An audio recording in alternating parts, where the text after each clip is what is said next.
Folklore atau cerita rakyat di Indonesia memiliki ribuan kisah. Dan folklore atau cerita rakyat itu sangat penting. Di dunia mungkin dikenal cerita Romeo and Juliet di Eropa. Di Indonesia ada Ande-Ande Lumut. Mereka mempunyai cerita apapun. Kita punya cerita yang lebih seru dan lebih indah. Bahkan cerita rakyat folklore di Kepulauan Nias yang menceritakan begitu ada gempa langsung naik ke gunung.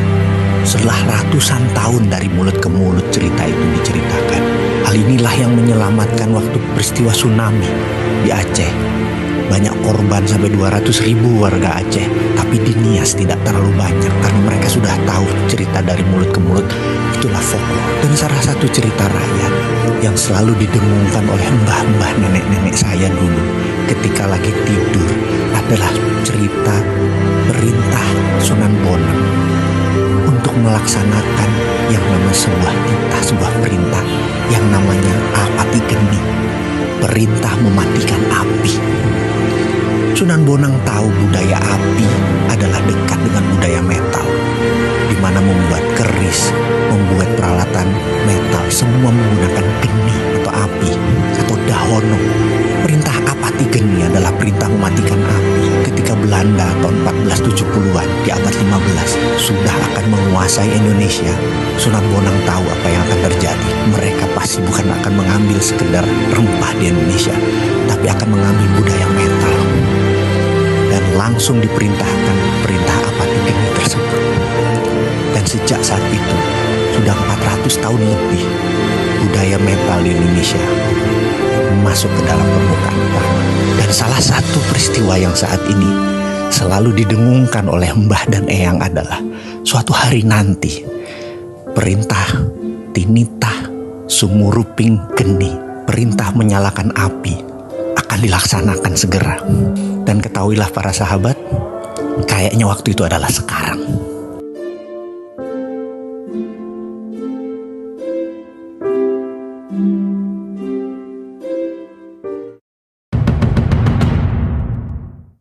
Di Pesarean atau tempat makam para sunan, tempat 9 wali selalu ada sumur. Bahkan di Kudus ada sumur pitu, 7 mata air sumurnya. Lalu dalam dongeng cerita folklore dari mulut ke mulut dikatakan bahwa para sunan sewaktu mengislamkan Nusantara itu tidak dengan berperang atau terjadinya tumpah darah. Namun mereka menggunakan kekuatan ekonomi, berdagang, dan memiliki emas. Tersebut kisah yang dicatat dalam suluk linglung Pangeran Wijil bahwa para sunan itu menyendok tanah di dekatnya yang kemudian hari jadi sumur. Sebenarnya para sunan itu mengambil tanah tersebut lalu sebagai bahan untuk membuat harta dalam tanda petik. Apa yang mereka lakukan setelah itu? Mereka lakukan adalah memberi air dan merendamnya lalu diletakkan ke dalam kendi. Selang beberapa hari cairan tadi dipisahkan dan tanah tersebut dibakar menjadi solid. Dan benda yang dibakar tersebut merupakan ingot atau dore dengan kadar emas antara 14 sampai 22 karat. Yang dalam cerita turun-temurun ternyata cairan tadi adalah bakteria atau kalau dalam bahasa modern dalam ilmu patologi itu adalah bioengineering. Para sunan memisahkan unsur logam tadi menggunakan bakteria. Para sunan melaksanakan bioengineering jauh sebelum dunia mengenal mikroba, virus, bakteri, di mana mereka menyebutnya dengan istilah lelembut. Saking halus dan kecilnya, ini bukan makhluk halus seperti jin, setan, dan segalanya. Ini adalah makhluk kecil super nano yang bekerja menurut hukum alam. Inilah yang menjadi kunci sukses bermain di bidang metalurgi yang harus dicari oleh generasi anak bangsa Nusantara, kekayaan ilmu teknologi logam. Osmium misalnya, benda logam yang berat jenisnya lebih berat dari besi namun selalu oily, licin. Kalau osmium diproduksi dibuat untuk benda yang rotating berputar seperti turbin, jet engine, baling-baling propeller kapal laut, maka pelumas olinya hanya perlu 10% saja kebutuhannya. Mesin menjadi lebih baik performanya dengan perawatan yang rendah. Dunia aviasi dan dunia maritim bisa maju 3 kali lipat dari sekarang dan osmium itu banyak di bumi Nusantara. Palladium yang lebih kempling mengkilat, lebih ringan dari platinum tapi lebih kuat mutunya akan membuat dunia kesehatan seperti laser, heavy duty, permesinan, transportasi, drone akan menjadi sangat murah. Rhodium Thorium lain lagi, bisa minus resisten pengantarnya, hingga alat komunikasi bisa lompat menjadi 6G, 7G, bahkan 10G. Lebih cepat lagi data tertransfer. Thorium membuat listrik tenaga nuklir tidak lagi berbasis uranium yang berbahaya, membuat biaya listrik berbasis minyak bumi, batu bara menjadi kemahalan karena dengan thorium per kilowatt hour hanya $0,3, jauh di bawah harga batu bara yang $0,8 dan jauh di bawah gas yang $1,1 untuk energi listrik. Semua itu adalah budaya metal, mulai dari metal biasa, metal tanah jarang atau rare earth, hingga precious group metal, semua ada di tanah air tercinta ini. Sebelum melangkah jauh, kita merenung sejenak, menengok apa yang para Sunan sudah lakukan untuk anak cucunya, untuk bangsa Indonesia. Bukan hanya nikmat agama Islam, namun budaya luhur, budaya logam dia wariskan untuk kita. Untuk menjadi yang terdepan, warisan beliau-beliau tersebut harus kita pertahankan. Inilah strategi SWF, Sovereign Wealth Fund, berbasis natural resources capital yang selalu didengungkan oleh si bosman yang sok keminter ini. Menggunakan kekuatan kedaulatan sovereign natural resources untuk menjadi alat tawar kepada negara lain. Bukan menjadi pengemis minta-minta pinjaman seakan-akan kita ini miskin. Sekali lagi, sejarah sudah mengingatkan, wahai pejabat, rajin-rajinlah baca sejarah dan menengok kekuatan bangsa sendiri. Semua tersedia, semua tinggal dipakai. Masih nggak ngerti juga ya SWF ilmunya para Sunan ini ya? Ngobrol dong kita.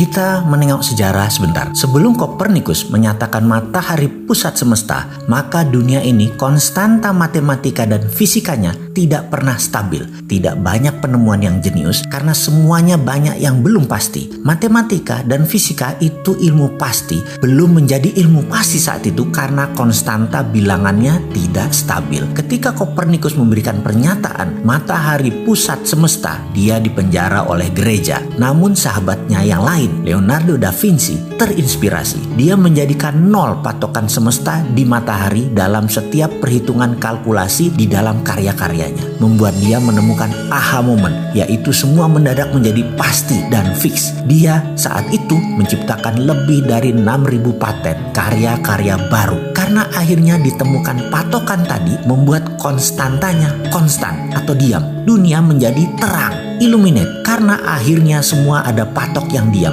Jarak matahari itu menjadi kunci ketika matahari dijadikan patok awalnya dan diam. Sejak saat itu teori gravitasi Newton, Principia of Mathematica tercipta. Satuan jarak, satuan waktu, satuan panas, gravitasi mendadak menjadi terukur. Semua free thinker menjadi bergairah. Dunia teknologi permesinan berkembang dengan cepat sejak saat itu hingga puncaknya adalah revolusi industri di Eropa. Eropa mengalami zaman keemasan manusia kedua sejak zaman keemasan pertama periode Socrates, Plato yang penuh dengan kedamaian dan karya tinggi umat manusia. Di Timur Tengah berbarengan dengan itu juga kemajuan ilmu tadi membawa Islam juga dalam zaman keemasannya karena teknologi dan pendidikan. Revolusi industri Eropa tadi akhirnya melahirkan penjajahan atas negara yang belum berteknologi namun kaya sumber daya alamnya. Atas nama kemakmuran negara industri itulah penjajahan terjadi. Lalu ada sebuah wilayah yang makmur yang menjadi incaran negara teknologi itu di abad pertengahan. Wilayah itu mataharinya tercurah 95% dalam 1 tahun. Sumber airnya banyak dan memiliki pegunungan vulkanik dan tektonik yang panjang yang setiap saat memuntahkan sumber pupuk yang subur. Penduduknya bercocok tanam dan nelayan. Pelautnya handal, pertaniannya sudah mengikuti musim serta sistem irigasi yang mumpuni dan juga punya budaya kesenian yang tinggi. Jika sahabat ingin tahu tingginya sebuah peradaban, lihatlah seninya. Eropa di masa jayanya, zaman Renaissance, alat musiknya terbuat dari senar, kayu bahannya. Biola, harpa, piano, drum juga dibungkus pakai kulit binatang. Bangsa Cina dengan kecapi, senar, suling. Lalu Timur Tengah ada rebana, gendang, India, suling, sitar, kayu, dan senar. Namun bangsa makmur yang namanya Nusantara telah menggunakan logam logam sebagai alat musiknya, berupa gong, gamelan, berbahan logam dengan nada pentatonik yang unik, tembaga, suasa atau mas muda, dan banyak lagi unsur logam yang digunakan dalam alat musik tradisional Nusantara. Di Nias, di Kutai, di Jawa, di Sulawesi, semua terdapat jenis alat musik berbasis logam. Budaya ini sudah ada ratusan tahun yang lalu. Budaya logam Nusantara sangat tinggi. Karena itu ketika Sunan Bonang memerintahkan apati geni, perintah mematikan api, budaya logam